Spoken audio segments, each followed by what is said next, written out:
So souls are eternal. That's what we understand. And they continue to live on after they leave this world. So death means, by definition, really is the separation between the body and the soul. Birth is the combination of body and soul. And death is a separation. But the neshama, the soul, continues to be eternal and goes through a journey. We can talk about that soon. You are listening to the JP Show, where we discuss the issues you care about from a Jewish perspective. I am Rabbi G. And I am Rabbi Levi. And we hope you enjoy this episode. Welcome everyone back to another JP Show. I'm not sure what happened last week, actually. We can't figure it out. I think we forgot to do a show. A little bit of a blur. The month of festivals really confused us, I think. But a big JP fan was very quick to tell me that we missed a show. So here we are, we're back. Feeling stronger, Rabbi Levi? Yeah. Absolutely. That's good.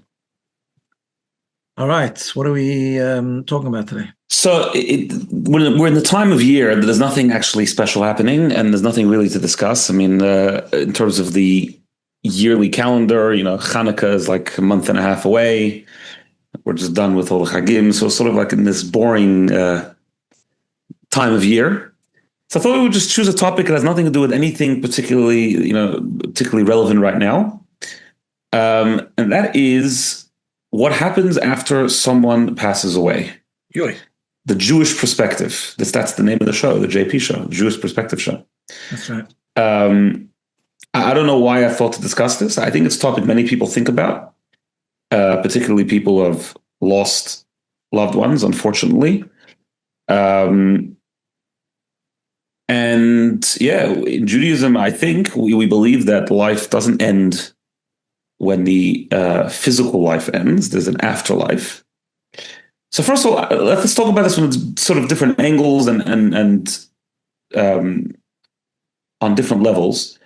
First of all, where does this concept actually come from? It's an interesting thing I was just thinking about. Like, if you look at the Torah itself, do you see anything to do with, it doesn't seem to be a major emphasis in the Torah itself, the fact that there's an afterlife. The Torah itself really deals with actually how we should live our life down here. I mean, that's sort of the focus. I think in other religions, it seems to be more emphasized almost in their, whatever it is, in their holy texts. Is that a fair assessment? In our Torah, it's actually not that emphasized? Yeah, it's an interesting point. I hadn't actually properly thought about it, but no, okay. certainly a very prevalent idea in Judaism. I mean, the Talmud is full of it. Olam Haba, the idea of the world to come, which, by the way, has two meanings. Let me just clarify. So there's a concept called Olam Haba, which is reward that happens for the soul after this life.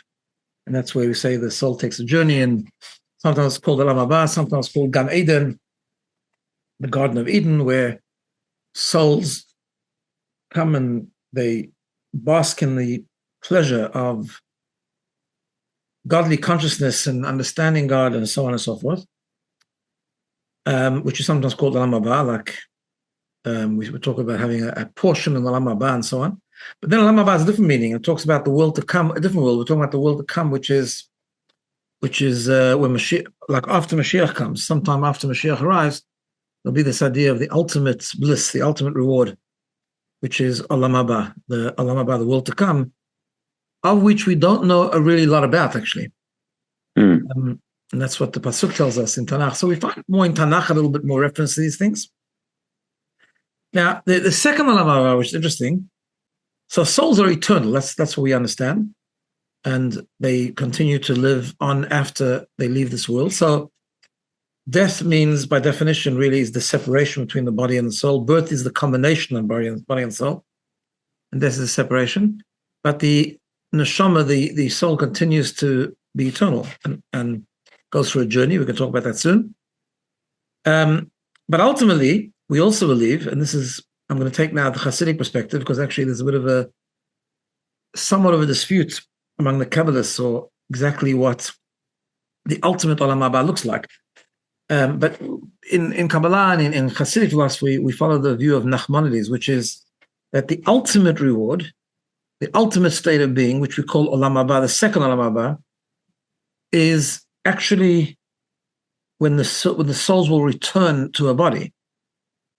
And there'll be Tchiyat HaMetim, the resurrection of the dead, which is one of the 13 principles of Jewish faith, that there will be that. But according to Nachmanides, that will be it. That will be like the final sort of godly consciousness being, and it'll be bodies and souls together, living human beings, in other words. And part of the reason for that is because we believe that's the ultimate purpose of the world, really.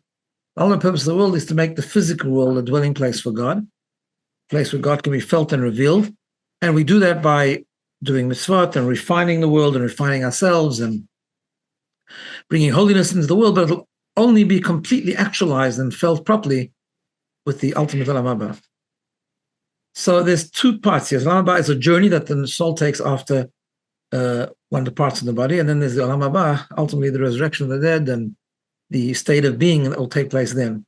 So maybe because I'm not sure, I haven't seen this written properly, but maybe that we don't find in Chumash the first Olam Haba journey emphasized so much, because the ultimate journey, the ultimate state of being is actually when the souls and bodies reunite. Right. Should a person, I mean, I guess we need to talk about what actually happens, but should this be a focus? Like, should we be putting a lot of thought into what happens to us after we pass away? Like, I mean, unless Mashiach comes and is the resurrection of the dead, we know one of the outcomes of the very first sin is that everyone does pass away eventually, hopefully after a very long life. Should this be preoccupying us? Is this something which we should even be thinking about? Or let's just focus on what we have to do here? Well, I think those are two different questions. In other words, we do think about it because we believe in it. We should believe in it. And we should acknowledge it and talk about it in the sense that we understand and believe in it. And it has some relevance in that we obviously prepare for that event when the soul comes up on high. And we hope that it'll be a period of reward and we're able to join the Olam Haba, the first Olam Haba, Gan Eden. Should it be in our entire focus? No. I mean, the Pirkei Avot and the Rambam talks about this as well, is that really we serve God not for a reward, right?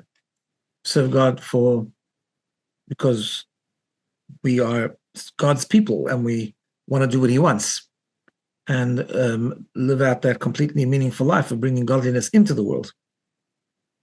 Right. So of course that's the idea of tshuva. In fact, when it says when a person is approaching death, if they're conscious of it, they should say confession, they should do tshuva, they should prepare, they should purify their soul to lessen the burden of the journey that takes place afterwards, and look forward to the reward of really having the soul, really having a deep godly consciousness. But should that be the driving force of everything we do? I don't think so. We should really be rising above that in a way and doing things because they need to be done and doing good because it's good. Yeah. Okay, so we know this exists. We know that the soul doesn't cease to exist. It goes up on high. So what actually happens? I mean, obviously we're physical people, so it's very hard to us to understand a spiritual reality. Before you just add to the question, like you mentioned before, easing the journey, I think what you were probably referring to is this concept of punishment after the soul leaves the world. Like, and that's a scary thought, especially for people who have loved ones that passed away. I mean, do we want to know? Like, many people, after a loved one passes away, the only comfort is that their physical suffering is ended, right? I mean, obviously we want people to stay alive as long as possible, but sometimes people were suffering great pain and then now it's ended. And now there's this concept, like they have to go through this, almost this, I don't know, is it suffering? Is it punishment? Should that worry us? Is that something that should disturb us? There's a lot of questions there. Let me just go back a second. You asked before what the relevance, or should we be thinking about the afterlife? One of the big, which we didn't mention, one of the big aspects why it's so relevant is to understand the connection that we still have to the person. Because the soul is eternal and they are taking a journey, but they're still thinking about us. They're still connected to us. And that's the Baba Rebbe talks about this a lot, that like the connection we have to a loved one continues. It continues in a different way, in a different realm, because it's more spiritual and tangible, but it does continue. Why? Because the soul does continue. The soul is eternal, not only eternal, but somewhat connected to the soul's loved ones and so on. Which leads into the next idea. So we say, I mean, I don't know exactly, I'm not such an expert on this, but in Kabbalah we learn about the journey of the soul that takes place after death. So there's a period of time, we say during Shiva, the soul is separate from the body, but it still hovers around the body, it hovers around the grave. And then it starts to become more and more separate as it travels it always retains the connection, or at least part of the soul always retains the connection to the grave. And that's why we daven at people's graves, so that we, through being at the place of the body, we actually connect to the soul and part of the soul that remains here, and through that to the essence of the soul on high, and so on. But the neshama, just like we go through a bit of a journey of griefs, the neshama also goes through a journey of separation. Now, in that journey, there can be, you call it punishment before, I don't know, I like to call it cleansing. There can be a need for cleansing, which might have to do with the stuff that we've done or not done here, or whatever it's, in this world.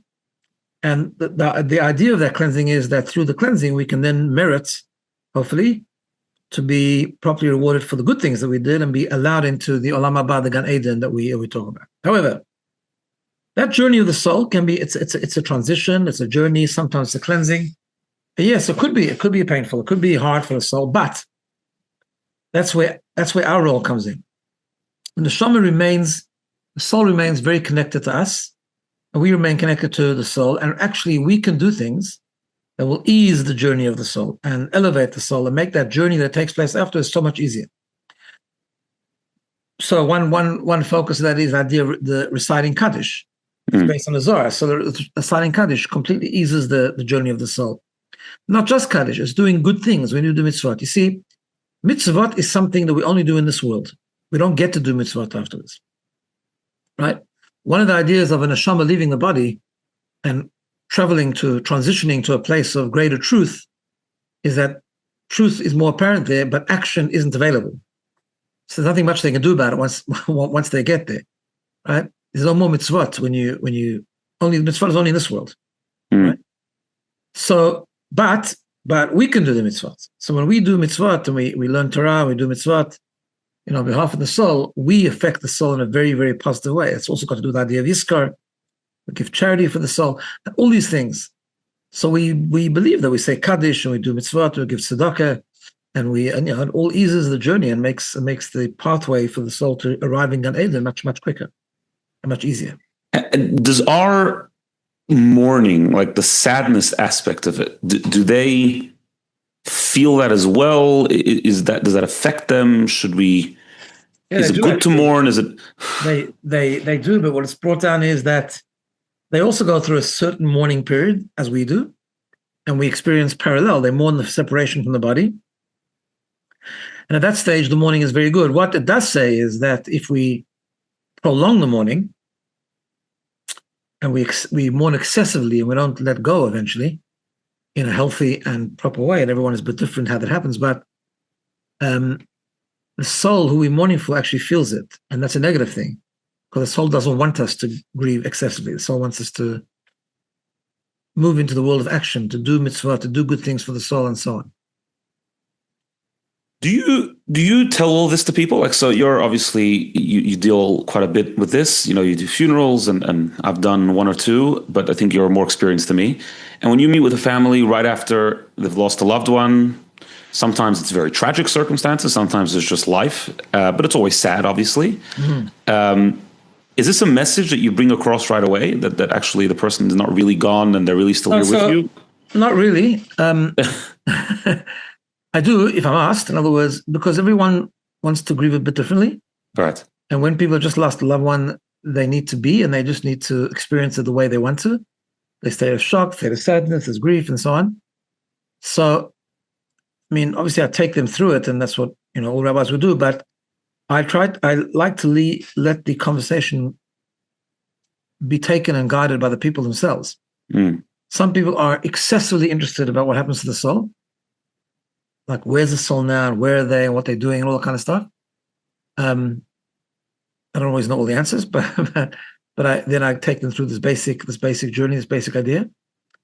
And some people know that's not what's bothering them. The other things are bothering them, and they're feeling pain in a different way. Right. So what is the soul doing?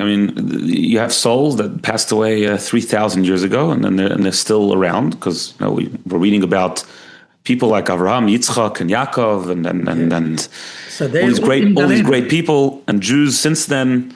What have they been doing for thousands of years, or 100 years, or 10 years, or a Apparently, year? they're in Gan Eden learning Torah on an incredibly deep level, which you can only learn in Gan Eden. Right. Having said that, we should bring into the discussion, I suppose, the idea of reincarnation. Yeah. Souls come back, but doesn't mean all the whole soul comes back. Sometimes it's a spark of the soul that comes back and morphs into another soul. The analogy for that is like a soul can be like a candle that's lit from another soul. So it carries the characteristics of that soul, but it doesn't mean that the original soul is diminished. Right. So we have, for example, that we say Rabbi Shimon Bar Yochai was a reincarnation of Moshe Rabbeinu, right? Moses. It doesn't mean that Moses left Gan Eden and came to this world. I don't think it means that. He's still in Gan Eden, but it means a spark of his soul came down to this world in a different, and there's different reasons why souls come back. Sometimes it's to fix something they didn't do. Sometimes it's for a purpose. Sometimes just to be to accomplish something that generation, whatever the case might be. Yeah. I think it's the Rambam who talks a little bit about this, and he says that, I think he's probably negating sort of other religions, what they have to say about this. But he says that, we think that the ultimate reward is some sort of physical pleasure or some sort of physical experience. But he says that it isn't, in terms of, I'm not getting into the end of time. They're talking about right now. He says, when the soul goes above, the reward is, the experience is spiritual, but that's actually a lot better in a way. In other words, in terms of, like, we have very small minds. We sort of think like this is all there is, but it's not true actually. In fact, they're having a better experience than we are, right? Okay. It might be the ultimate purpose is this physical world. That's true, but an ultimate reward is also the physical world, according to Nachmanides. Yeah, correct. Follow, yeah, correct. But like the experiences that the souls have in Gan Eden is actually a lot more enjoyable than what we're doing. Yeah. So, I mean, if that's the case, I guess, like, is death tragic because we are left behind, or is death tragic in and of itself? Like, do we believe, like, is death a bad thing? In fact, it could be it's a good thing because now the soul is closer to God. It's been elevated. In certain cases, it's beneficial for the soul, and maybe the soul enjoys it. But we see it as a negative thing only because, well, I mean, nothing God does ultimately negative, but because we do say that it's an outcome of sin of the original fruit. And we do say that ultimately when Mashiach comes and the resurrection of the dead is ushered in, then we say this at every funeral, actually, that we hope for a time that death will be swallowed up. Death. Yeah. So ultimately, life is always in Judaism. And life means the combination of a soul and a body is always the greatest state of being. Right. This is it's a fascinating topic, actually. It is. Listen, let's just scratch the surface, but yeah, it's a very interesting concept. Do you have anything else to share about it? We can go there. Not off the top of my head. Okay. But, that's the basic idea. So hopefully everyone has a very long life and exactly lives in this world, which is the purpose. But it is comforting, I guess, to know that. Yeah, sure. I think it's also this is true about every soul, but we're told this is especially true about people that even when their lifetime down here, their life was all about the soul. Like tzaddikim and righteous people, they definitely. That's why the impact and the leadership continues on after. Yeah, and I guess just to end off with this, you said there's still a connection. We're told also that there are times that the soul is very much conscious of what goes on in this world, and even sometimes, quote unquote, descends back into the world, like you say, like by weddings, and they come to their children, their grandchildren, and they almost not come back physically, but they are very much present at all these occasions. Yeah. Okay. Very good. Next time, everyone. Have a great week, everyone, and don't forget to subscribe or leave a review depending on where you're listening to this, and we'll see you next week. All the best.